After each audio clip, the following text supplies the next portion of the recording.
ስለ ሴንሰርድ እና አንሴንሰርድ ኤአይ ልንገራችሁ። ሴንሰርድ ኤአይ የሚባሉ የተለያዩ ህገወጥ ጥያቄዎችን ወይም ደግሞ ጠየቁ የማይገቡ ጥያቄዎችን ይህንን ጥያቄ መመለስ አልችልም ብለው መመለስ የሚችሉ የአርቲፊሻል ኢንተለጀንስ አይነቶች ወይም ደግሞ የቻትቦት አይነቶች ናቸው። አንሴንሰርድ ኤአይ ደግሞ ምንም አይነት ፊልተር ማድረግ የማይችሉ የተጠየቁትን ጥያቄ ሁሉ መመለስ የሚችሉ የአርቲፊሻል ኢንተለጀንስ አይነቶች ናቸው ማለት ነው። ስለዚህ እናንተ ለጥያቄዎቻችሁ ቻትቦት ስትጠቀሙ ወይም አስበው መመለስ የሚችሉ የኤአይ ቦቶችን መጠቀም ይኖርባቸዋል ማለት ነው። ብዙዎቻችን አሁን ላይ የምንጠቀማቸው የጀሚናይ ወይም ደግሞ የቻት ጂፒቲ የሚባሉት የኤአይ ቦቶች ሴንሰርድ የሚባሉ ወይም ደግሞ የምንጠይቃቸውን ጥያቄ በስርዓት አስበው ሴንስ አድርገው ፊልተር አድርገው መመለስ የሚችሉ የአርቲፊሻል ኢንተለጀንስ አይነቶች ናቸው ማለት ነው። እነዚህ ቻት ቦቶች አንዳንድ ጊዜ ይሄንን መመለስ አልችልም ያሉትን ጥያቄ ደግሞ አንሴንሰርድ የሚባሉ ፊልተር ማድረግ ወይም ደግሞ ማጣራት የማይችሉት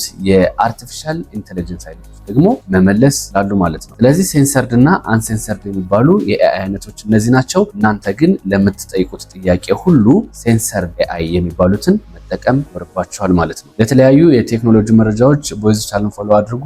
ያላችሁበት መልካም ጊዜ ይሆንላችሁ።